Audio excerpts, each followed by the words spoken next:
الحمد لله نحمده ونستعينه ونؤمن به ونتوكل عليه ونعوذ بالله من شرور أنفسنا ومن سيئات أعمالنا من يهده الله فلا مضل له ومن يضلله فلا هادي له وأشهد أن لا إله إلا الله وحده لا شريك له وأشهد أن محمدا عبده ورسوله أرسله بالهدى ودين الحق ليظهره على الدين كله وكفى بالله شهيدا اللهم صل على محمد وعلى آل محمد كما صليت على إبراهيم وعلى آل إبراهيم إنك حميد مجيد اللهم بارك على محمد وعلى آل محمد كما باركت على إبراهيم وعلى آل إبراهيم إنك حميد مجيد أما بعد فإن خير الكلام كلام الله وخير الحديث كتاب الله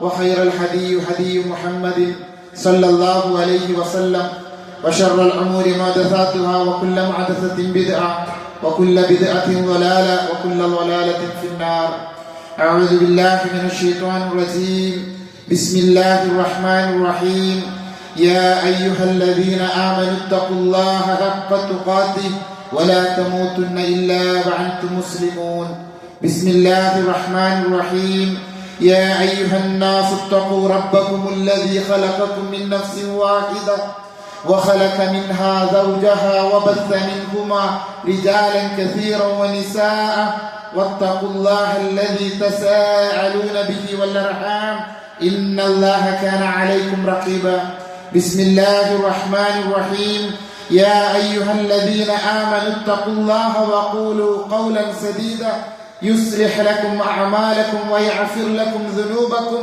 ومن يطع الله ورسوله فقد فاز فوزا عظيما أيها الإخوان والأخوات أوصيكم عباد الله أولا بتقوى الله ബഹുമാന്യരായ സത്യവിശ്വാസികളെ വിശ്വാസിനികളെ ജീവിതത്തിന്റെ രഹസ്യ പരസ്യ മേഖലകളിലെല്ലാം സദാസമയം നമ്മെ കണ്ടുകൊണ്ടിരിക്കുന്ന നമ്മുടെ സൃഷ്ടാവും സംരക്ഷകനുമായ റഹ്മാനായ റബ്ബിന്റെ വിധികളെയും വിലക്കുകളെയും സൂക്ഷിച്ചുകൊണ്ട് ജീവിക്കണമേ എന്ന് ആമുഖമായി സ്വന്തത്തോട് തന്നെയും പിന്നെ നിങ്ങളെ ഓരോരുത്തരെയും ഓർമ്മപ്പെടുത്തുകയാണ്. അല്ലാഹു സുബ്ഹാനഹു വ തആല അവന്റെ ദീനനുസരിച്ച് ജീവിക്കുവാനും മരിക്കുന്ന സമയത്ത് ആത്മാർത്ഥമായി കലിമത്തു ഷഹാദ ഉച്ചരിച്ചുകൊണ്ട് മരിക്കുവാനും നാളെ ജന്നാത്തുൽ ഫിർദൗസിൽ നമ്മുടെ നേതാവ് സയ്യിദുനാ വ ഹബീബുന മുഹമ്മദ് മുസ്തഫ സല്ലല്ലാഹു അലൈഹി വസല്ലമയുടെ ചാരെ സ്വർഗത്തിലിരിക്കുവാനും നമുക്ക് തൗഫീഖ് നൽകി അനുഗ്രഹിക്കുമാറാകട്ടെ.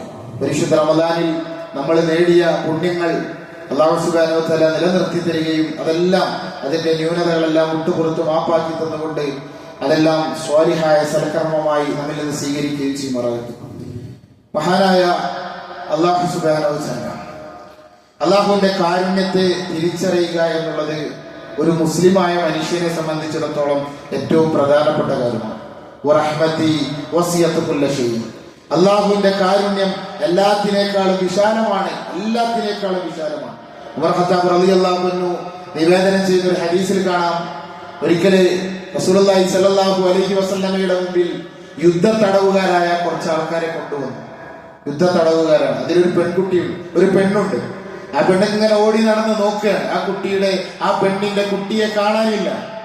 അവര് ഓടി നടന്ന് പരിശോധിക്കുന്നതിനിടയിൽ അവരുടെ കുട്ടിയെ ആ കൂട്ടത്തിൽ നിന്ന് അവർക്ക് കിട്ടി. അവര് കെട്ടിപ്പിടിച്ചു, ഉമ്മ വെച്ചു. അവിടെ കുറെ ആൾക്കാർ കൂടി നിൽക്കുന്നുണ്ട് എന്നൊന്നും നോക്കാതെ പരിസരം മറന്നുകൊണ്ട് ആ കുട്ടിയെ അവർ ഉമ്മ വെക്കുകയും എടുത്തോമരിക്കുകയും ചെയ്തു. നബി സല്ലല്ലാഹു അലൈഹി വസല്ലം ഉമർ ഖത്താബ് റളിയല്ലാഹു അൻഹുവിനോട് ചോദിച്ചു, ഉമറെ, ആ കുട്ടിയെ ആ ഉമ്മ തീയിലേക്ക് വലിച്ചെറിയുമെന്ന് നീ കരുതുന്നുണ്ടോ?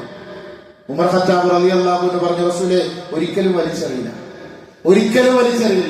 റസൂലുള്ളാഹി സ്വല്ലല്ലാഹു അലൈഹി വസല്ലം പറഞ്ഞു കൊടുക്കുകയാണ്, അല്ലാഹു അർഹമു ബി ഇബാദിഹി, അല്ലാഹു അവന്റെ അടിമകളുടെ വിഷയത്തിൽ മിൻ ഹാദിഹി ബി വലദിഹ, ആ ഉമ്മ ആ കുട്ടിനോട് കാണിക്കുന്നതിനേക്കാൾ വലിയ കാരുണ്യം കാണിക്കുന്നവനാണ്. ആ ഉമ്മ കുട്ടിയോട് കാണിക്കുന്നതിനേക്കാൾ വലിയ കാരുണ്യമുള്ളവനാണ് അല്ലാഹു സുബ്ഹാനഹു വ തആല അവന്റെ അടിയാറുകളുടെ കാര്യത്തിലൊന്നും അല്ലാഹു സുബ്ഹാനഹു വ തആല റസൂലുള്ളാഹി നമുക്ക് പഠിപ്പിച്ചത്. അല്ലാഹുവിന്റെ കാരുണ്യം നമ്മൾ കേട്ട ഹദീസാണ്. 100 വിഭാഗമാക്കി അതിങ്ങനെ വിഭജിച്ചിട്ടുണ്ട് എന്നും അതിലൊരു വിഭാഗം മാത്രമാണ്, 1% മാത്രമാണ് ഭൂമിയിലേക്ക് ഇറക്കിയതെന്നും ആ 1%-ൽപ്പെട്ടതാണ് മാതാക്കൾ മക്കളോട് കാണിക്കുന്നത്. ഏത് ഇനത്തിൽപ്പെട്ടതായാലും മൃഗങ്ങളിലും മനുഷ്യരിലും പെട്ട മാതാക്കൾ മക്കളോട് കാണിക്കുന്നത്, മാതാപിതാക്കൾ മക്കളോട് കാണിക്കുന്നത് ആ 1%-ൽപ്പെട്ടതാണ്. ബാക്കി 99% അള്ളാഹുവിന്റെ അടുക്കലാണുള്ളത്. ഇവിടെ സത്യവിശ്വാസിയായി ജീവിച്ച് അള്ളാഹുവിന്റെ അടുക്കലേക്ക് എത്തുന്ന മനുഷ്യർക്ക്, മുഅ്മിനുകൾക്ക് അള്ളാഹു കൊടുക്കാൻ ഒരുക്കി വെച്ചിരിക്കുകയാണ് എന്നാണ് റസൂലുള്ളാഹി സ്വല്ലല്ലാഹു അലൈഹി വസല്ലം നമുക്ക് പഠിപ്പിച്ചത്. അത്രമാത്രം വിശാലമാണ് അള്ളാഹുവിന്റെ കാരുണ്യം എന്ന് പറഞ്ഞാൽ. പക്ഷേ ഇന്ന് നമ്മൾ അള്ളാഹുവിന്റെ കാരുണ്യത്തെ കുറിച്ച് നിരാശരാണ് മനുഷ്യരിലധികവും. അള്ളാഹുവിന്റെ കാരുണ്യം മനസ്സിലാക്കണില്ല, അത് തിരിച്ചറിയുന്നില്ല. അതുകൊണ്ട് തന്നെ എല്ലാവിധ തെറ്റുകളിലേക്കും തോന്നിവാസങ്ങളിലേക്കും ചെന്ന് ചാടുകയാണ്. നമ്മൾ പഠിക്കണതൊക്കെ അള്ളാന്റെ ശിക്ഷയെ കുറിച്ചാണ്. പലപ്പോഴും അള്ളാന്റെ കാരുണ്യത്തെ കുറിച്ച് നമ്മൾ അറിയണം. നമ്മൾക്ക് വേണ്ടി അള്ളാഹു സുബ്ഹാനഹു വ തആല ഒരുക്കി തന്ന ഒരുപാട് അനുഗ്രഹങ്ങളെ കുറിച്ച് നമ്മൾ അറിയണം. ഒരു കാര്യം മാത്രമാണ് ആ വിഷയത്തിൽ സൂചിപ്പിക്കുന്ന ഒറ്റ കാര്യം. അള്ളാഹു സുബ്ഹാനഹു വ തആല നമുക്ക് നമ്മുടെ ഇബാദത്തുകളിലേക്ക് തന്ന വലിയ പുണ്യങ്ങളും നമ്മൾ മനസ്സിലാക്കണം. നമ്മുടെ ജീവിതം മുഴുവൻ, നമ്മുടെ ജീവിതത്തിന്റെ ഏറ്റവും വലിയ ലക്ഷ്യം പരലോകത്തിൽ വിജയം നേടുക എന്നുള്ളതാണ്. അതിനുവേണ്ടിയാണ് ഈ നട്ടുച്ച വെയിലും ആരും ക്ഷണിക്കാതെ ആരും വിളിക്കാതെ നേരത്തെ നമ്മൾ ഈ പള്ളിയിലേക്ക് എത്തിയിട്ടുള്ളത്. പരലോകത്തെ വിജയം മാത്രമാണ് നമ്മുടെ ലക്ഷ്യം. ആ പരലോക വിജയം നേടാൻ നമ്മൾക്ക് നന്മകൾ ഉണ്ടാകണം. നന്മയുടെ തുലാസിൽ കനം തൂങ്ങണം. ധാരാളമായി നന്മകൾ അള്ളാഹു നമുക്ക് ചൊരിഞ്ഞു നൽകണം. പരലോകത്ത് വിജയം നേടാൻ നമുക്കുള്ള മാർഗം നന്മകൾ ധാരാളം ഉണ്ടാകുക എന്നുള്ളതാണ്. ആ നന്മകൾ, എന്നാൽ നന്മകൾ കൊണ്ട് മാത്രം സ്വർഗം കിട്ടുമോ? റസൂലുള്ളാഹി സ്വല്ലല്ലാഹു അലൈഹി വസല്ലം പറയാ, ഉഹുദ് മലയോളം കർമ്മങ്ങളുമായി നാളെ അള്ളാഹുവിനെ കണ്ടുമുട്ടുന്ന വ്യക്തി, അവൻ ആ കർമ്മങ്ങൾ കൊണ്ട് മാത്രം അവന് സ്വർഗം നേടാൻ കഴിയില്ലെന്ന്. ഉഹുദ് മല 8 കിലോമീറ്റർ ഉണ്ട്.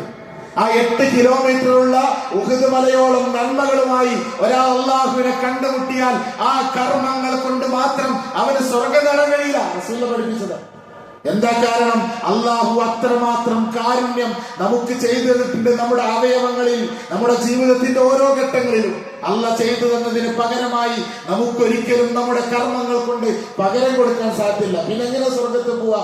അള്ളാഹുവിന്റെ അപാരമായ കാരുണ്യം നമുക്ക് കിട്ടണം. അതുകൊണ്ട് തന്നെ നമ്മൾ ഒരുപാട് കർമ്മങ്ങൾ ചെയ്യണം. കർമ്മങ്ങൾ കുറഞ്ഞു പോയ അവസ്ഥ എന്താ?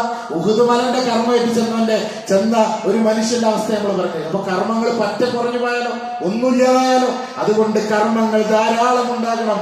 അതിനുള്ള ഒരു മാർഗം, അതിന് അല്ലാഹു കാരുണ്യവാനായ റബ്ബ് തന്ന ഒരു മാർഗം മാത്രമാണ് ഇൻഷാ അല്ലാഹ് ഇന്ന് പറയുവാൻ ആഗ്രഹിക്കുന്നത്. നിങ്ങൾ ആലോചിച്ച് നോക്ക്, ഈ ദുനിയാവിൽ നമ്മുടെ ജീവിതത്തിന്റെ 24 മണിക്കൂറും നമുക്ക് പുണ്യം നേടാൻ കഴിയും. നമ്മുടെ കർമ്മങ്ങൾ നമുക്ക് അമൽ സ്വാലിഹാത്തുകൾ ഉണ്ടാക്കാൻ കഴിയും. ജീവിതത്തിന്റെ എല്ലാ മേഖലകളിലും എല്ലായിടത്തും ധാരാളം റബ്ബിന്റെ മാർഗത്തിൽ ചെയ്യാനുള്ള കർമ്മങ്ങൾ ചെയ്യാനുള്ള അവസരങ്ങൾ റബ്ബ് ഒരുക്കി തന്നിട്ടുണ്ട്. അതല്ലാതെ 24 മണിക്കൂറും മക്കളെ നോക്കാതെ, കുടുംബത്തെ നോക്കാതെ, ഭാര്യനെയും കുട്ടികളെയും തിരിഞ്ഞു നോക്കാതെ പള്ളിയിൽ ചടഞ്ഞുകൂടിയിരിക്കണം, ആരാധനകൾ ചെയ്യണം എന്നല്ല അള്ളാഹ് പഠിപ്പിച്ചത്, എന്നല്ല ദീനുൽ ഇസ്ലാം പഠിപ്പിച്ചത്. ഭൗതികമായ കാര്യങ്ങൾ ചെയ്യുന്നതോടൊപ്പം തന്നെ 24 മണിക്കൂറും ഓരോ മിനിറ്റിലും പ്രതിഫലം നേടാൻ ഒരു വിശ്വാസിക്ക് അള്ളാഹു അവസരം ഒരുക്കിയിട്ടുണ്ട്. അത് അള്ളാഹുവിന്റെ കാരുണ്യമാണ്. ആ അവസരം എന്തുകൊണ്ടാണ് കിട്ടുക? നമ്മുടെ നിയ്യത്ത് കൊണ്ട് മാത്രമാണ്. നമ്മുടെ നിയ്യത്ത് കൊണ്ട് നമ്മുടെ ദിനചര്യകളെ പുണ്യകർമ്മമാക്കാൻ നമുക്ക് കഴിയും. അതാണ് ദീന് നമ്മളെ പഠിപ്പിക്കുന്നത്. എല്ലാ കാര്യത്തിലും നിയ്യത്ത് ഉണ്ടാകണം. എല്ലാ കാര്യത്തിലും മുൻഗാമികളായ പണ്ഡിതന്മാർ പറഞ്ഞു തരുന്നുണ്ട്, യസുറുനി അയ്യകൂന ലീ ഫീ കുല്ലി ഷൈഇൻ നിയ്യ ഹത്താ ഫിൽ അക്ലി വൻ നൗം. എല്ലാ കാര്യത്തിലും നിയ്യത്തുണ്ടാകുന്നത് ഞങ്ങൾ ഇഷ്ടപ്പെടുന്നുണ്ട്.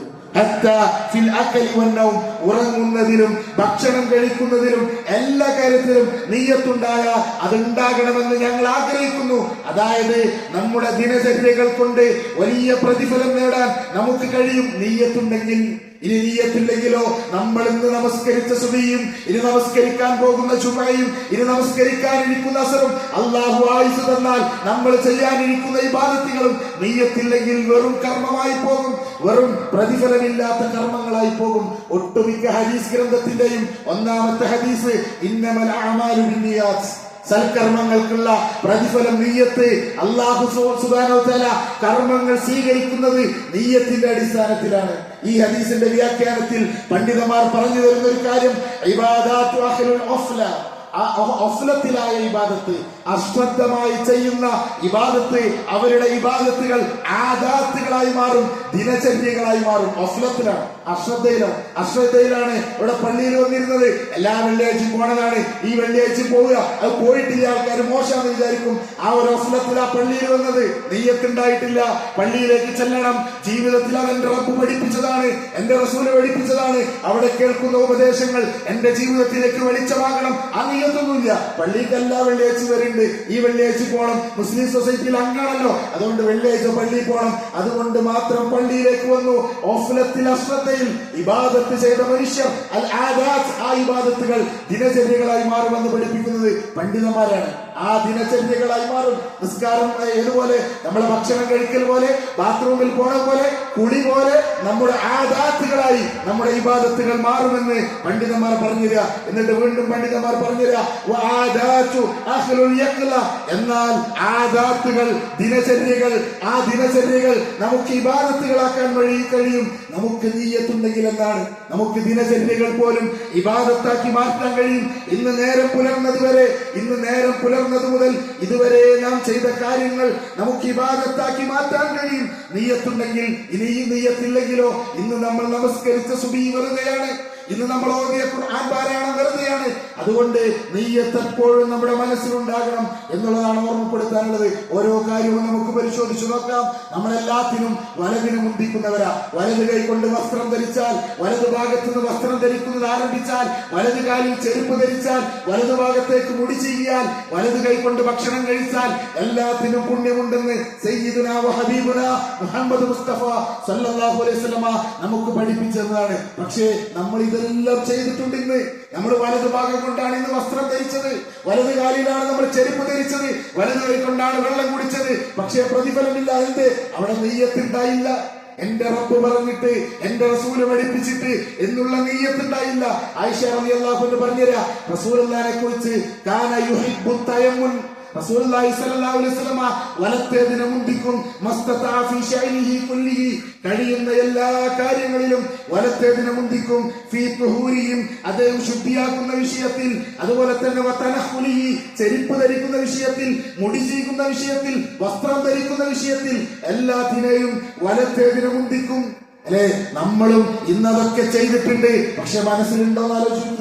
വലത്തേ കൈ കൊണ്ടാണ് നമ്മൾ വസ്ത്രം ധരിക്കാൻ ആരംഭിച്ചത്.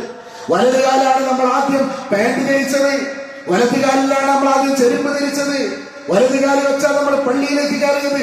ആ സമയത്ത് മനസ്സിലൊരു നീയത്ത്, ഇതെന്റെ റബ്ബ് പഠിപ്പിച്ചിട്ട്, ഇതെന്റെ റസൂല് പഠിപ്പിച്ചിട്ട് എന്നുള്ള നീയത്തുണ്ടായാൽ അതിന് വലിയ കൂലിയുണ്ട് എന്ന് റസൂല പഠിപ്പിച്ചില്ല. ബാത്റൂമിൽ കയറുമ്പോ ഇടതുകാലി വെച്ച് കയറാൻ പഠിപ്പിച്ചു. അത് നമ്മൾ ചെയ്യുന്നവരാ. പക്ഷേ ആ ചെയ്യുന്ന സമയത്ത് മനസ്സിലൊരു നീയത്ത്. ഭക്ഷണം കഴിച്ചാൽ അതിന് കൂലിയുണ്ടെന്ന് ദീന് പഠിപ്പിച്ചിട്ടുണ്ട്. ഭക്ഷണം കഴിക്കുന്നതിന് കൂലി വരും. നമ്മൾ ഭക്ഷണം കഴിക്കണമെങ്കിൽ ആരോഗ്യം നിലനിർത്താൻ അള്ളാഹുവിന്റെ നിർദ്ദേശമാണ്. സ്വന്തത്തെ കൊല്ലരുത്, അള്ളാഹുവിന്റെ നിർദ്ദേശമാണ്. അതിന് ഭക്ഷണം കഴിക്കണം. എനിക്ക് ആരോഗ്യത്തോടു കൂടി നിലനിന്നാലേ ധാരാളം ഇബാദത്തുകൾ ഉന്മേഷത്തോടു കൂടി ചെയ്യാൻ കഴിയുകയുള്ളൂ. അതുകൊണ്ട് ഞാൻ ഭക്ഷണം കഴിക്കണം. ആ നെയ്യത്തിലാണോ ഒരു ഉരുളവാരി നമ്മുടെ വയറ്റിലേക്ക് വെക്കുന്നത്? ബിസ്മി ചൊല്ലിയിട്ടുണ്ടോ? ആ ഭക്ഷണം കഴിക്കുന്നതിന് റഹ്മാനായ റബ്ബ് കൂലി തരുമെന്നാണ് റസൂലുള്ളാഹി സ്വല്ലല്ലാഹു അലൈഹി വസല്ലമ നമുക്ക് പഠിപ്പിച്ചു എന്ന് നമ്മൾ മനസ്സിലാക്കണം. ഇതെല്ലാം നമ്മൾ ചെയ്യുന്നു. ഇന്ന് വലത് കൈ കൊണ്ടാണ് നമ്മൾ ഭക്ഷണം കഴിച്ചത്, വലത് കൈ കൊണ്ടാണ് നമ്മൾ വെള്ളം കുടിച്ചത്. പക്ഷേ പ്രതിഫലം കിട്ടിയില്ല. എന്ത്? മനസ്സിൽ നീയത്ത് വന്നില്ല. അതൊരു ആദാത്താണ്. എന്നും വലത് കൈ കൊണ്ട് കുടിക്കും. അതുകൊണ്ട് ഇന്നും അങ്ങനെ തന്നെ ഓരോ സമയത്തും ആ നീയത്ത്, പടച്ചോനെ നിന്റെ പ്രതിഫലത്തിന് വേണ്ടി വലത് കൈക്ക് എന്തെങ്കിലുമൊക്കെ പറ്റി ഇടത്തേ കൈ കൊണ്ട് തിന്നേണ്ടി വന്നാൽ മനസ്സങ്കടം വരുന്ന ആൾക്കാരാണ് നമ്മള്. പക്ഷെ അവിടെ ഒരു നീയത്തില്ലാത്തതിന്റെ പേരിൽ എത്രയാണ് കൂലി നമുക്ക് നഷ്ടപ്പെടുന്നത് എന്ന് നമ്മൾ ഗൗരവത്തിൽ ആലോചിക്കണം. ഇന്ന ശൈത്വാൻ റസൂൽ പറയാ, ഇദാ കലാഹദുക്കും ഫൽയകുൽ ബിയമീനിഹി, നിങ്ങൾ തിന്നുകയാണെങ്കിൽ വലത്തേ കൈ കൊണ്ട് തിന്നോളൂ. വൈദാ ശരിബ, നിങ്ങൾ കുടിക്കുകയാണെങ്കിൽ ഫൽയശ്റബ് ബിയമീനിഹി, നിങ്ങൾ വലത്തേ കൈ കൊണ്ട് കുടിച്ചോളി. പക്ഷെ നമ്മൾ തിന്നുന്നത് വലത്തേ കൈ കൊണ്ടും കുടിക്കുന്നത് ഇടത്തേ കൈ കൊണ്ട്. ഇനി അത് വലത്തേ കൈ കൊണ്ട് കുടിക്കണവരാണെങ്കിൽ ക്ലാസ്സിൽ താങ്ങ് കൊടുത്തിട്ടാ. എന്തിനാ സഹോദരന്മാരത്? ദീന് പഠിപ്പിക്കുക. വലത്തെ കൈ കൊണ്ട് തിന്നോളി, കുടിച്ചോളി. ആ ഒരു സമയത്ത് മനസ്സിലൊരു നീയത്തുണ്ടായാൽ അതിന് കൂലി തരും. ഇന്ന ശൈത്താൻ യഅകുലു വയശ്റബു ബിശ്ശിമാൽ. ഇടത്തെ കൈ കൊണ്ട് തിന്നുകയും കുടിക്കുകയും ചെയ്യുന്നത് ശൈത്താനാണ് എന്നാണ് ദീന് നമ്മളെ പഠിപ്പിച്ചിരുന്നത്.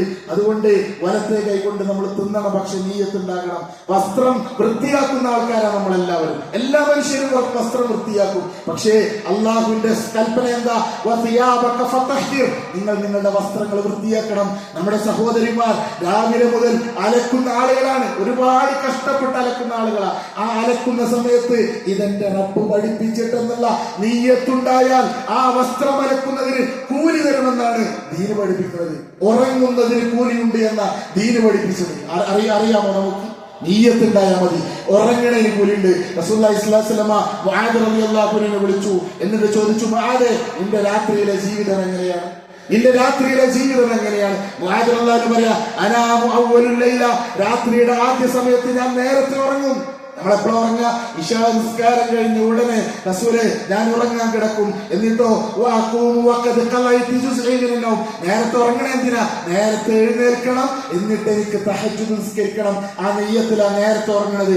എന്നിട്ട് ഉറങ്ങാനുള്ള സമയം തീർന്നു കഴിഞ്ഞാൽ ഞാൻ എഴുന്നേൽക്കും. എന്നിട്ട് ഞാൻ എഴുന്നേറ്റ് നിന്ന് എനിക്ക് ഖുർആൻ ഓതാൻ ഞാൻ നിശ്ചയിച്ച അത്രയും ഓതിക്കൊണ്ട് ഞാൻ നമസ്കാരം നിർവഹിക്കും. അള്ളാഹുവിന്റെ മുമ്പിൽ ഞാൻ ഇന്ന് ഓതാൻ നിശ്ചയിച്ച അത്രയും ഭാഗം ഓതിയിട്ട് ഞാൻ നമസ്കരിക്കും. എന്താ പറഞ്ഞത്? ഉറങ്ങാൻ കിടക്കുമ്പോ നെയ്യത്ത് വെച്ചു, നേരത്തെ എഴുന്നേറ്റു, എന്നിട്ട് ആ നേരത്തെ എഴുന്നേറ്റ് നിസ്കരിച്ചു, ഖുർആൻ ഓതി. എന്നിട്ട് അദ്ദേഹം പറയാ, അല്ലാഹുവിന്റെ റസൂലേ ഞാൻ പ്രതീക്ഷിക്കുന്നു, ഞാൻ പ്രതീക്ഷിക്കുന്നു നൗമതി, എന്റെ ഉറക്കിന് അല്ലാഹുവിന്റെ റസൂലേ എന്റെ ഉറക്കിന് ഞാൻ നിന്ന് നമസ്കരിച്ച നമസ്കാരത്തിന്റെ അതേ കൂലി കിട്ടണമെന്ന് ഞാൻ ആഗ്രഹിക്കുന്നു, പ്രതീക്ഷിക്കുന്നു എന്നാ പറഞ്ഞു. ഞാൻ ഉറങ്ങിയ ഉറക്കനുണ്ടല്ലോ, ഞാൻ നിന്ന് നിസ്കരിച്ച നിസ്കാരത്തിന്റെ കൂലി കിട്ടണമെന്നാണ് ഞാൻ ആഗ്രഹിക്കുന്നത്. റസൂലുള്ളാഹി പറഞ്ഞത് കിട്ടുന്ന സഹോദരന്മാരെ. എന്താ കാരണം? ഉറങ്ങാൻ കിടക്കുന്നത് ആ ശരീരത്തെ ആരോഗ്യത്തോടു കൂടി നിലനിർത്തണം. അപ്പോഴേ ഉന്മേഷത്തോടുകൂടി ഇബാദത്തുകൾ ചെയ്യാൻ കഴിയുള്ളൂ. രാത്രി നേരത്തെ എഴുന്നേൽക്കണം. നമ്മൾ ആ നെയ്യത്ത് വെച്ചൊന്ന് കിടന്നോക്കി തഹജ്ജുദ് നിസ്കരിക്കണം. സുബീക്ക് പള്ളിക്കെത്തണം, അതിന് നേരത്തെ ഉറങ്ങണം.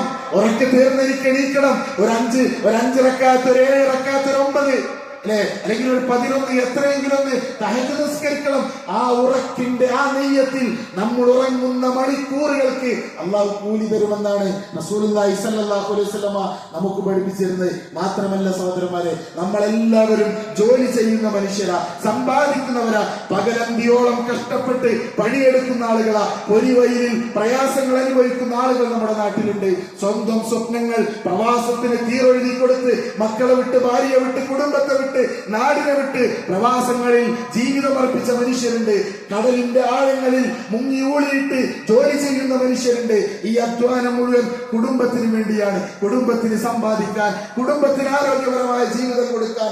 എങ്കിൽ ആ അധ്വാനം മുഴുവൻ, ആ അധ്വാനത്തിന്റെ സമയം മുഴുവൻ അള്ളാഹു കൂലി നൽകുന്ന ഇബാദത്താക്കി മാറ്റാൻ ഒരു നിയ്യത്ത് കൊണ്ട് നമുക്ക് കഴിയുമെന്നാണ് റസൂലുള്ളാഹി നമ്മളെ പഠിപ്പിക്കുന്നത്. റസൂലുള്ളാഹി പറഞ്ഞല്ലോ, ഒരു മനുഷ്യൻ ഭക്ഷിക്കുന്നതിൽ ഏറ്റവും ഉത്തമമായ ഭക്ഷണം സ്വന്തം കൈകൊണ്ട് അധ്വാനിച്ചുണ്ടാക്കിയ ഭക്ഷണമാണ് എന്നാണ്. ഈ നീയത്തുമായിട്ടാണ് വീട്ടിൽ നിറങ്ങേണ്ടത്.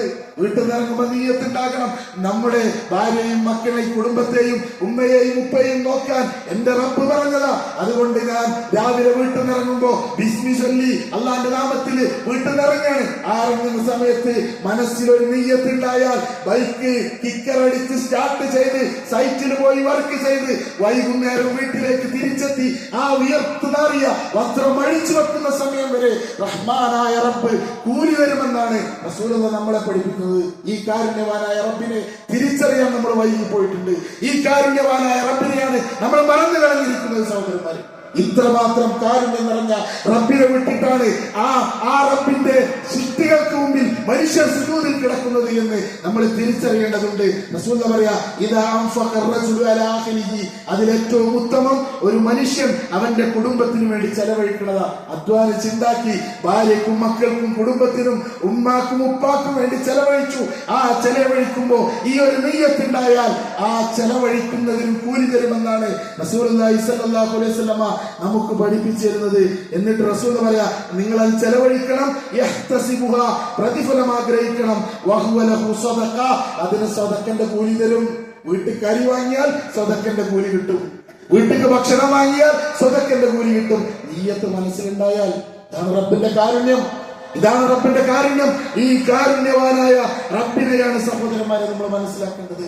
അല്ലേ, ചെറുപ്പം മുതൽ അധ്വാനിക്കുന്ന ആൾക്കാരെ നമ്മളൊക്കെ സ്കൂൾ ജീവിതം പോലും പൂർത്തിയാക്കാതെ കുടുംബത്തിനു വേണ്ടി അധ്വാനിച്ച മനുഷ്യർ, അന്ന് തൊട്ടിന്നേ വരെയുള്ള അധ്വാനം മീസാനിൽ കനം തൂങ്ങുന്ന ആവലികളാക്കി മാറ്റാൻ കഴിയും നിയ്യത്തുണ്ടെങ്കിൽ എന്ന റസൂലുള്ളാഹി സ്വല്ലല്ലാഹു അലൈഹി വസല്ലമ നമുക്ക് പഠിപ്പിച്ചത്. ഇങ്ങനെ ചിന്തിച്ചാൽ 24 മണിക്കൂറും പ്രതിഫലം നേടാൻ കഴിയുന്ന സൽക്കർമ്മങ്ങളാണ് ഒരു മുഅ്മിനായ മനുഷ്യന്റെ ജീവിതത്തിൽ ഉണ്ടാവുക എന്നുള്ളത് നമ്മൾ തിരിച്ചറിയണം. ഒരു താടി വെച്ചാൽ അത് നിയ്യത്തോടുകൂടി വെച്ചാൽ ഉറങ്ങുമ്പോ പോലും കൂലി കിട്ടുമെന്ന റസൂലുള്ളാഹി പഠിപ്പിക്കുന്നത്. സ്വന്തം ഭാര്യയെ വൈകാരിക കാര്യങ്ങൾക്ക് വേണ്ടി സമീപിച്ചാൽ അതിന് പോലും കൂലി ഉണ്ടാകുമെന്ന റസൂലുള്ളാഹി പഠിപ്പിച്ചത്. അവിടെയെല്ലാം നിയ്യത്ത് ഉണ്ടാകണം, അള്ളാന്റെ കൂലി പ്രതീക്ഷിക്കണം. റസൂലുള്ളാഹി പറയാ ഒരു ഹദീസില്, തബസ്സുമുക ഫീ വജീ അഹീക ലക സദഖ, സഹോദരന്റെ മുഖത്ത് നോക്കി പുഞ്ചിരിക്കുന്നത് സദഖയാണ്. എത്ര ആൾക്കാരെ കാണുന്നുണ്ട് നമ്മള്, എത്ര തവണ കൈ കൊടുക്കുന്നുണ്ട് നമ്മള്, എത്ര തവണ പുഞ്ചിരിക്കുന്നുണ്ട് നമ്മള്. നെയ്യത്തുണ്ടായാൽ മതി, ആ നിയ്യത്തിന് കൂലിയുണ്ട് എന്ന് റസൂലുള്ളാഹി പറയാ. വഅംറുക ബിൽ മഅറൂഫി വനഹ്യുക അനിൽ മുൻകരി സദഖ, നിങ്ങൾ നന്മ കൽപ്പിച്ചാൽ തിന്മ വിരോധിച്ചാൽ അതിന് സദഖയുടെ കൂലിയുണ്ട്. വഇർഷാദുക റജുലു ഫീ അർളി വലാലിൻ ലക സദഖ, വഴിയറിയാത്ത ഒരു മനുഷ്യന് വഴി പറഞ്ഞു കൊടുത്താൽ അതിന് സദഖയുടെ കൂലിയുണ്ട്. വബസറുക റജുലു അർറദിഉ അൽബസറു ലക സദഖ, നിങ്ങൾ കണ്ണു കാണാത്ത ഒരു മനുഷ്യനെ കൈപിടിച്ച് സഹായിച്ച് അപ്പുറം കടത്തി കൊടുത്തു, അവന് വേണ്ടത് ചെയ്തു കൊടുത്തു, അതിന് സദഖയുടെ കൂലിയുണ്ട് എന്ന് റസൂലുള്ളാഹി പറഞ്ഞു. എന്തെല്ലാമാണ് നമുക്ക് കൂലിക്ക് വേണ്ടി അല്ലാഹു നിശ്ചയിച്ചു വെച്ചത്. മറ്റുള്ള പ്രവാചകന്മാരുടെ കൗമിന് ധാരാളം ആയുസ്സുണ്ടായിരുന്നു. മുസ്ലിം ഉമ്മത്തിന് 60-70 ഇടക്കായുസ്. അതുകൊണ്ട് ധാരാളം പുണ്യങ്ങൾ നേടാനുള്ള അവസരം റഹ്മാനായ റബ്ബ് നമുക്ക് ഒരുക്കി തന്നതാണ്.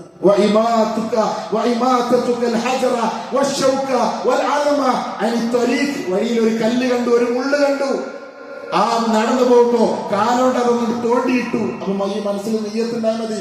വഴിയിൽ നിന്നും തടസ്സം നീക്കൽ പുണ്യമാണ്, കൂലിയാണ് സഹോദരന്മാർ. ഈ കൂലിയുടെ വലിയ അവസരങ്ങളെ നഷ്ടപ്പെടുത്തിക്കൊണ്ടാണ് ഓരോ ദിവസവും നമ്മൾ കടന്നു പോകുന്നത് എന്ന് നമ്മൾ തിരിച്ചറിയണം. ഇങ്ങനെ ഒന്ന് ആത്മാർത്ഥമായി പരിശോധിച്ചാൽ ജീവിതത്തിന്റെ 24 മണിക്കൂറും കൂലി കൊണ്ട് നമുക്ക് നിറക്കാൻ കഴിയും. അല്ലാഹു സുബ്ഹാനഹു വ തആല ധാരാളം സൽക്കർമ്മങ്ങളുമായി അല്ലാഹുവിനെ കണ്ടുമുട്ടുന്ന ആളുകളിൽ നമ്മെ എല്ലാവരെയും ഉൾപ്പെടുത്തി അനുഗ്രഹിക്കുമാറാകട്ടെ.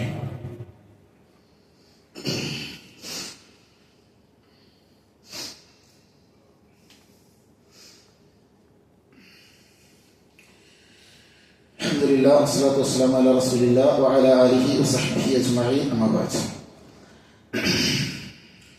അല്ലാഹുവിന്റെ വിധികളെയും വിലക്കുകളെയും സൂക്ഷിക്കണമേ എന്ന് ഒരിക്കൽ കൂടി ഓർമ്മപ്പെടുത്താം. സഹോദരന്മാരെ, ചെറിയ ശ്രദ്ധ ഉണ്ടായാൽ വലിയ പ്രതിഫലം നേടാൻ കഴിയുന്ന കാര്യങ്ങളെ കുറിച്ചാണ് നമ്മൾ പറഞ്ഞത്. ഇതെല്ലാ രംഗത്തും ഉണ്ട് കേട്ടോ. ഇത് നമ്മളിപ്പോ പറഞ്ഞൊക്കെ ജീവിതത്തിന്റെ സുന്ദരമായ അവസരങ്ങൾ മാത്രം. സങ്കടം വരുമ്പോഴും ഈ കൂലി നമുക്ക് നേടാൻ കഴിയും. സൈനബ റളിയല്ലാഹു അൻഹ പ്രവാചകന്റെ മകളാണ്. അവരുടെ കുട്ടിക്ക് അസുഖം ബാധിച്ചു, രോഗം ബാധിച്ചു, മരണാസന്നനായി കിടക്കുക. റസൂലുള്ളാഹിന്റെ അടുക്കിലേക്ക് ഒരാളെ വിട്ടു. റസൂലുള്ളാഹിനോട് പറഞ്ഞു, റസൂലേ, എന്റെ കുട്ടി മരിക്കാനായിട്ടുണ്ട്, നിങ്ങളൊന്ന് വരണം. റസൂലുള്ളാഹി പറഞ്ഞു, ഇന്ന ലില്ലാഹി മാ അഖദ ഫല മാ അഹ്ത, അള്ളാഹു എന്ത് തിന്നണമെങ്കിൽ അത് അള്ളാഹിന്റെതാണ്. അള്ളാഹു അവൻ ഉദ്ദേശിക്കുന്ന സമയത്ത് അവൻ അത് എടുക്കും. വകുല്ലുൻ ഇൻദഹു ലിഅജലിൻ മുസമ്മ, എല്ലാത്തിനും അള്ളാഹിന്റെ അടുത്ത് ഒരു നിശ്ചിത സമയമുണ്ട്. ആ സമയത്ത് കഴിഞ്ഞാൽ അള്ളാഹു അത് എടുക്കും. അതുകൊണ്ട് നീ എന്താ ചെയ്യേണ്ടത്? ഫസ്ബിർ, നീ ക്ഷമിക്കണം. നമുക്ക് ജീവിതത്തിൽ പ്രതിസന്ധി പ്രയാസം ഉണ്ടാകലുണ്ട്, എന്താ ചെയ്യേണ്ടതെന്ന് പറഞ്ഞത്? ഫസ്ബിർ, നന്നായി ക്ഷമിക്കണം. അടുത്ത വാചകം എന്താ? ഫല്യഹ്തസിബ്, അതിൽ പ്രതിഫലം ആഗ്രഹിക്കണം. ഈ ക്ഷമിച്ചതിന് റബ്ബേ എനിക്ക് കൂലി തരണമെന്ന് ആഗ്രഹിച്ചാൽ വലിയ കൂലി കിട്ടുമെന്നാണ് റസൂലുള്ളാഹി സ്വല്ലല്ലാഹു അലൈഹി വസല്ലമ നമുക്ക് പഠിപ്പിച്ചിരുന്നത് എന്ന് നമ്മൾ മനസ്സിലാക്കണം. ചെറിയ ശ്രദ്ധ മതി ഇതിനൊക്കെ. ചെറിയ ശ്രദ്ധ ഉണ്ടായാൽ നിത്യേന ചെയ്യുന്ന കാര്യങ്ങൾ അതിനോടുകൂടെ നെയ്യത്ത് കൂടി കൂടുമ്പോൾ പരലോകത്ത് വലിയ പ്രതിഫലം നേടാൻ, വലിയ നേട്ടങ്ങൾ നേടിയെടുക്കുവാൻ നമുക്ക് കഴിയുമെന്ന് നമ്മൾ മനസ്സിലാക്കണം. ഇനി നീയത്തില്ലെങ്കിലോ? നീയത്തില്ലെങ്കിൽ ഇന്നത്തെ സുബഹിയും ളുഹറും അസറും മഗ്രിബും ഇശാവും ജമാഅത്തായ നമസ്കാരങ്ങളും ദീർഘമായ രാത്രിയിലെ ഖുർആൻ പാരായണവും പ്രതിഫലം കിട്ടണേ എന്ന നീയത്തില്ലെങ്കിൽ കൂലിയാണ്, ഒന്നും കിട്ടൂല. റസൂലുള്ളാഹിന്റെ കാലത്ത് ഒരു ഭയങ്കര ധർമ്മിഷ്ഠനായ മനുഷ്യനായിരുന്നു, മുസ്ലിം ആയിട്ടില്ല, പക്ഷെ ഭയങ്കര ധർമ്മിഷ്ഠനാണ്. അദ്ദേഹത്തെ കുറിച്ച് ആയിഷ റളിയല്ലാഹു റസൂലുള്ളാഹിനോട് ചോദിക്കുന്നുണ്ട്, റസൂലെ അദ്ദേഹം എത്ര ധർമ്മം ചെയ്യണം, അദ്ദേഹത്തിന് കൂലി ഉണ്ടോന്ന്. റസൂലുള്ളാഹി സ്വല്ലല്ലാഹു അലൈഹി വസല്ലം ആയിഷ റളിയല്ലാഹുവിനോട് കൊടുത്ത മറുപടി, അവർക്കൊരു കൂലിയില്ല, അദ്ദേഹം നരകത്തില. കാരണം അള്ളാഹിന്റെ അടുക്കുന്ന കൂലി കിട്ടണം എന്ന് വിചാരിച്ചു ഒന്നും ചെയ്തിട്ടില്ലല്ലോ. ഇനി നമ്മളെ കർമ്മങ്ങൾ നമ്മളൊന്ന് ആലോചിക്കും. നിസ്കാരമുണ്ട്, നോമ്പുണ്ട്, അമലുകളൊക്കെ ഉണ്ട്, പക്ഷേ അള്ളാഹിന്റെ തൃപ്തിക്കും വേണ്ടി ചെയ്തത് എത്രയുണ്ട് എന്ന് ഗൗരവത്തിൽ ആലോചിക്കണം. മറ്റൊരു കാര്യം കൂടി നമ്മൾ ആലോചിക്കണം. ഇങ്ങനെയൊക്കെ സ്വർഗം നേടാൻ അവസരം തന്നിട്ടും പരലോകത്ത് സ്വർഗം നേടാൻ പറ്റിയിട്ടില്ലേ? അവനേക്കാൾ വലിയ നഷ്ടക്കാരനാരാ?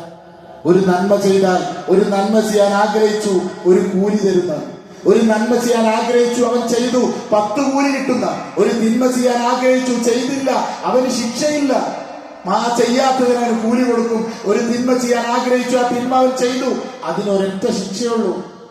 അപ്പോ അള്ളാഹുവിന്റെ കോടതിയിൽ നന്മയും തിന്മയും തുലാസിൽ തൂക്കുമ്പോ ഒരു നന്മ ചെയ്ത മനുഷ്യൻ, ഒരൊറ്റ തിന്മ ചെയ്ത മനുഷ്യൻ, ഒരു നന്മയോ ഒരു തിന്മയെ ചെയ്തിട്ടുള്ളൂ, അയാൾ പരലോകത്ത് വരുമ്പോ അയാളുടെ നന്മയുടെ തട്ട കനം തൂങ്ങുക. പറഞ്ഞതിന്റെ അർത്ഥം അയാൾ നാളെ പരലോകത്ത് നരകത്തിലേക്ക് പോകുന്നുണ്ടെങ്കിൽ അയാൾ ചെയ്ത നന്മയുടെ 10 ഇരട്ടി തിന്മ ചെയ്തിട്ടാണ് ഈ മനുഷ്യൻ നരകത്തിന്റെ അർഹനായത് എന്നുള്ളത് നമ്മൾ തിരിച്ചറിയണം. അതുകൊണ്ട് ദുനിയാവിൽ അല്ലാഹു തന്ന നന്മയുടെ അവസരങ്ങളെ ഒന്നുപോലും ഒഴിവാക്കാതെ ജീവിക്കേണ്ടവനാണ് ഒരു മുഅ്മിനായ മനുഷ്യൻ എന്ന് നമ്മൾ മനസ്സിലാക്കണം. അതിന് ചില കാര്യങ്ങൾ ഈമാൻ ക്ലിയർ ആകണം, നിർബന്ധ കാര്യങ്ങളിൽ കണിശത ഉണ്ടാകണം, തിന്മകളിൽ നിന്നും വിട്ടുനിൽക്കണം, ശരിയായ തൗഹീദ് ഉണ്ടാകണം. ഈ ഒരു ജീവിതം ക്ലിയർ ആക്കി കൊണ്ടുപോയാൽ വലിയ കൂലിയാണ്, വലിയ പ്രതിഫലമാണ് അള്ളാഹു നമുക്ക് ഒരുക്കി വെച്ചിട്ടുള്ളത് എന്ന് തിരിച്ചറിഞ്ഞുകൊണ്ട് മുന്നോട്ട് പോകാൻ നമ്മൾ ശ്രദ്ധിക്കണം. മറ്റൊരു കാര്യം ഓർമ്മപ്പെടുത്താനുള്ള, ഇൻഷാ അല്ലാഹ് നമ്മുടെ പള്ളിയിൽ മദ്രസ ആരംഭിക്കുകയാണ്. 1-ാം ക്ലാസ് മുതൽ 8-ാം ക്ലാസ് വരെ നമ്മുടെ പള്ളിയിൽ നമ്മുടെ മദ്രസ ആരംഭിക്കുമെന്ന് സംഘാടകർ അറിയിച്ചിട്ടുണ്ട്. നമ്മളെല്ലാവരും മക്കളെ ചേർക്കണം സഹോദരന്മാർ. ഇന്നത്തെ മക്കളെ അവസ്ഥ നമുക്കറിയാം, ഭയങ്കര പ്രയാസമാണ്. കുട്ടികളെല്ലാവരും ദീനില്ലെങ്കിൽ നമ്മുടെ മക്കൾ തെറിച്ചു പോകും. മദ്രസ കൊണ്ട് എല്ലാം ആവൂല. മദ്രസ ഒരു തുടക്കമാണ്, ഒരു താക്കോലാണ്. ആ കുട്ടിയെ നമ്മൾ ആഗ്രഹിക്കുക എഞ്ചിനീയർ ആക്കണം, ഡോക്ടർ ആക്കണം, ഉയർന്ന ഉദ്യോഗസ്ഥനാക്കണം, പക്ഷെ അവിടേക്ക് എത്തിക്കണ്ടേ? അവിടേക്ക് എത്തണമെങ്കിൽ ആ കുട്ടിക്ക് അത് തീരെ വേണം. 16 വയസ്സുള്ള ഒരു കുട്ടിയെ ഏതാനും ദിവസങ്ങൾക്ക് മുമ്പ് ഡി അഡിഷൻ സെന്ററിലേക്ക് കൊണ്ടുപോയിട്ടുണ്ട്. ഞാൻ കൊണ്ടുപോയി അവിടെ എത്തിയപ്പോ ഡോക്ടറോട് അടിച്ച മയക്കുമരുന്നിന്റെ അടിച്ചതിന്റെ ലിസ്റ്റ് ചോദിച്ചു. എന്നിട്ട് ആ ഡോക്ടർ പറയാ 60 വയസ്സുകാരൻ അടിക്കേണ്ടതെല്ലാം ഒരു അടിച്ചു കഴിഞ്ഞിട്ടുണ്ട്. 8-ാം ക്ലാസ്സിൽ തുടങ്ങിയത് നമ്മുടെ മക്കളാണിത്. ഇത് നമ്മുടെ തൊട്ടടുത്ത പ്രദേശം, നമ്മുടെ വീട്ടിലേക്ക് എത്തൂലെന്നൊന്നും ഉറപ്പുവരാൻ പറയാൻ പറ്റില്ല. ദീനുണ്ടായാൽ, അള്ളാഹിനെ കുറിച്ച് അറിഞ്ഞാൽ, അള്ളാഹിനെ കുറിച്ച് പേടിയുണ്ടായാൽ അവിടെ നമ്മുടെ മക്കളെ പിടിച്ചു നിർത്താൻ കഴിയും. അതിന്റെ തുടക്കമാണ് മദ്രസ എന്ന് പറയുന്നത്. നമ്മൾ ഓരോരുത്തരും ആ സംവിധാനത്തിൽ ഇടപെടണമെന്നും നമ്മുടെ മക്കൾ മദ്രസയിൽ എത്തുന്നുണ്ട് എന്ന് ഉറപ്പുവരുത്തണമെന്നും ഓർമ്മപ്പെടുത്തിയാണ് അല്ലാഹു സുബ്ഹാനഹു വ തആല അവന്റെ ദീനനുസരിച്ച് ജീവിക്കുവാനുള്ള തൗഫീക്ക് നമുക്ക് നൽകി അനുഗ്രഹിക്കുമാറാകട്ടെ. അല്ലാഹുവേ, വലത് കൈ ഗ്രന്ഥമേറ്റുവാങ്ങി സന്തോഷത്തോടുകൂടി സ്വർഗത്തിലേക്ക് പോകാൻ ഞങ്ങളെ നീ അനുഗ്രഹിക്കണമേ. അല്ലാഹുവേ, ഇടത് കൈ ഗ്രന്ഥമേറ്റുവാങ്ങി സ്വന്തത്തെ ശപിച്ച് നരകത്തിലേക്ക് വലിച്ചെറിയപ്പെടുന്ന ആളുകളിൽ നിന്ന് ഞങ്ങളെ കാത്തുരക്ഷിക്കണമേ. ഞങ്ങളുടെ കൂട്ടത്തിൽ ഒരുപാട് ആളുകൾ രോഗത്തിന്റെ ബുദ്ധിമുട്ടിലാണ് നാഥ, അവരുടെ രോഗങ്ങൾക്ക് നീ ശമനം നൽകി അനുഗ്രഹിക്കണമേ. ഞങ്ങളുടെ കൂട്ടത്തിൽ ഒരുപാട് ആളുകൾ മരണപ്പെട്ടു പോയിട്ടുണ്ട്, അവരുടെ കബറിടങ്ങൾ നീ വിശാലമാക്കി കൊടുക്കണമേ. മുസ്ലിം ഉമ്മത്ത് ഒരുപാട് പ്രയാസങ്ങൾ അനുഭവിക്കുന്ന സമയമാണ്. അല്ലാഹുവേ, ആ പ്രയാസങ്ങൾക്ക് നീ അറുതി വരുത്തണമേ. അല്ലാഹുവേ, യുദ്ധത്തിന്റെയും ഭീതികളുടെയും ദുരന്തങ്ങളുടെയും ഒക്കെ ഭീതികൾ ചുറ്റുപാട് നിലനിൽക്കുന്നുണ്ട്. അത്തരം പ്രയാസങ്ങളിൽ നിന്ന് എല്ലാവരെയും നീ കാത്തുരക്ഷിക്കണമേ. അല്ലാഹുവേ, അറിഞ്ഞും അറിയാതെയും വന്നുപോയ തെറ്റുകൾ ഞങ്ങൾക്ക് നീ പുറത്തു തരണമേ തമ്പുരാനെ. അല്ലാഹുമ്മ ഗ്ഫിർ ലിൽ മുഅ്മിനീന വൽ മുഅ്മിനാത്ത് വൽ മുസ്ലിമീന വൽ മുസ്ലിമാത്ത് വൽ അഹ്യാഇ മിൻകും വൽ അംവാത്ത് ഇന്നക മുജീബു ദഅവാതി യാ ഖാദിയൽ ഹാജാത്ത്. റബ്ബനാ ആതിനാ ഫിദ് ദുനിയാ ഹസന വഫിൽ ആഖിറതി ഹസനത വഖിനാ അദാബൻ നാർ. ആമീൻ ആമീൻ ബിറഹ്മതിക യാ അർഹമർ റഹീമീൻ.